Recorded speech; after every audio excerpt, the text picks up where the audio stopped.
Hello everyone, welcome back to the Rulebook Room and Heart. Today's case takes us into the core classical Muslim personal law, and more importantly, into a question that sits at the intersection of form, intention, and legal consequence. We are examining a Privy Council decision from 1932, Sayyid Rashid Ahmad versus Mohtarma Anisa Khatun. At first glance, this looks like a succession dispute. Who inherits the estate of a deceased Muslim man? But very quickly, the case transforms into something deeper. What is the legal effect of a triple talaq? Does intention matter once the words are pronounced? Can a subsequent conduct undo a legally valid divorce? This is a judgment that is doctrinally rigid, textually grounded, and deeply revealing of how courts historically approached personal law. Let's unpack in detail. The dispute arises after the death of Ghiyas Uddin, a Muslim man who passed away in 1920, leaving behind significant property. Now, two competing claims emerge. Appellants, who are his brother and sister, claim inheritance as legal heirs.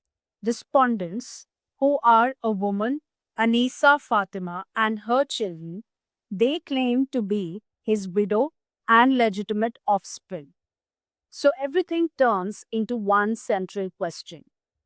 Was Anisa Fatima legally the wife of Ghiyas Uddin at the time of his death? The court organizes the case around four key events. First, marriage in 1901.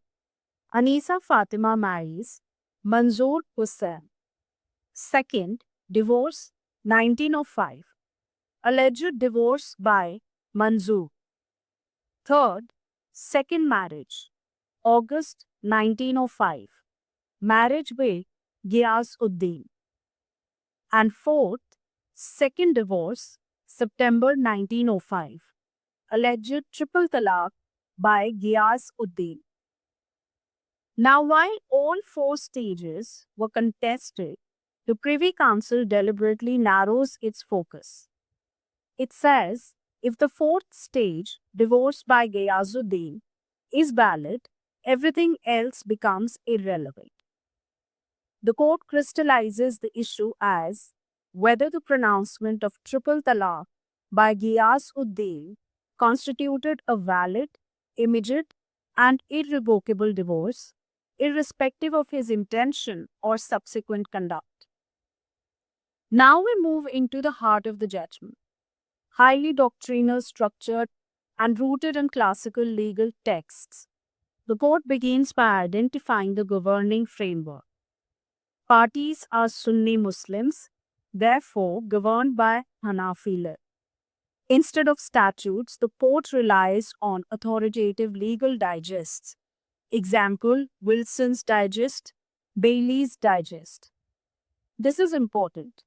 The reasoning is entirely textual and doctrinal, not policy driven. The court lays out the different forms of divorce. Hassan, which is best, Hassan, which is approved, and Bidat, which is irregular or sinful but valid.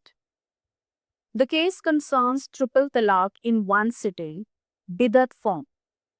The court explicitly notes, though considered sinful, it is legally valid under Sunni law. The court emphasizes triple talaq is immediate, is irrevocable, does not depend on iddat.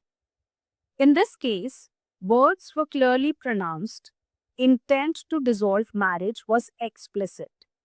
So the court concludes divorce took effect instantly upon pronouncement.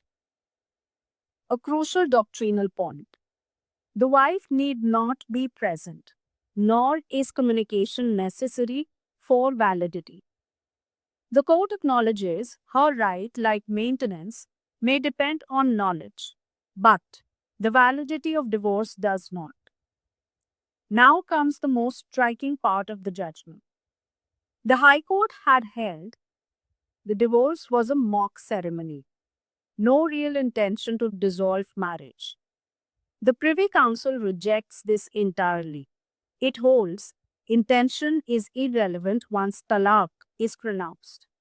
Even more strongly, a talaq pronounced under compulsion is still valid and effective. This is a pure formalistic approach. Words matter, intention does not.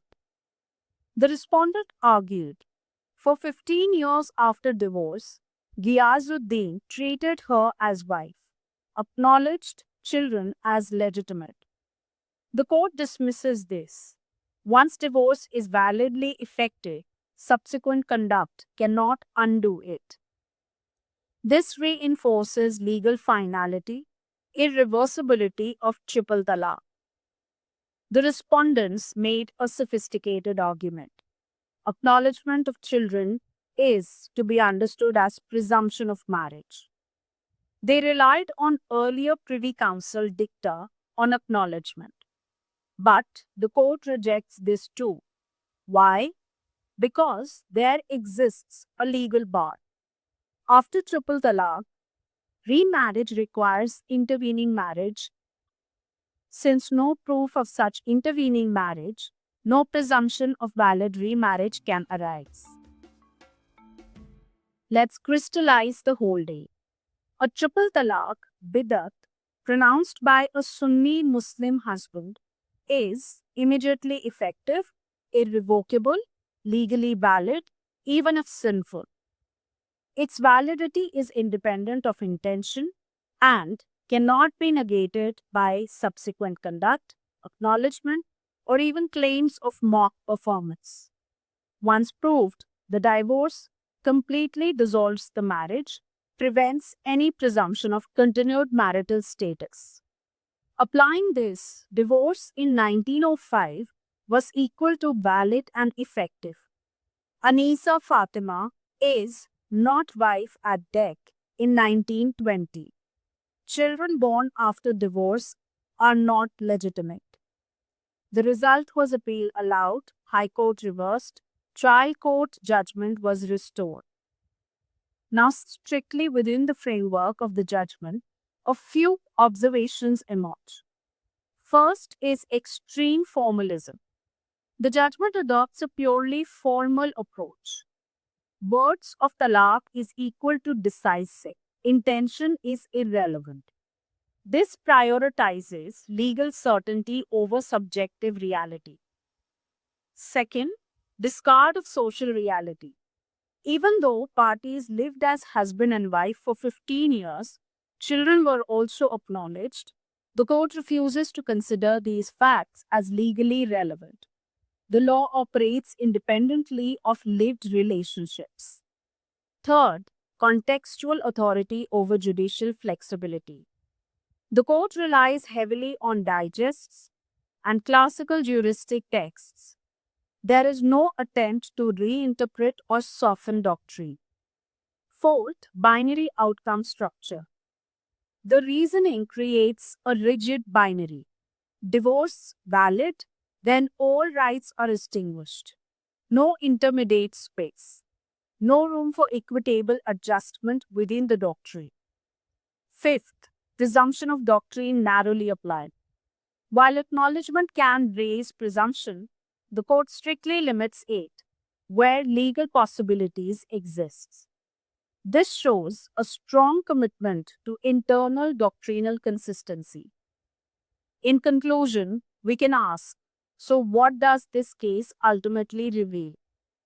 This reveals a legal system where form overrides intention, doctrine overrides conduct, finality overrides flexibility. The Privy Council makes it clear, once triple talaq is pronounced, the marriage is over completely and irreversibly. No amount of reconciliation, cohabitation, or acknowledgement can bring it back. This is not a judgment trying to evolve the law. This is a judgment that applies the law exactly as it stands, with precision and rigidity.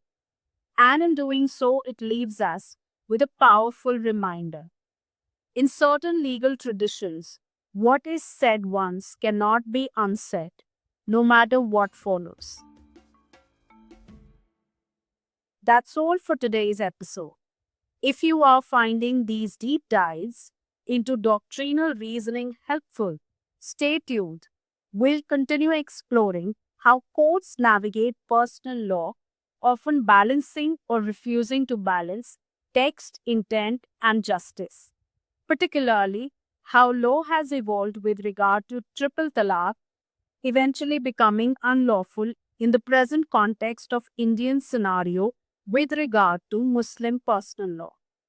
See you next time. Until then, bye.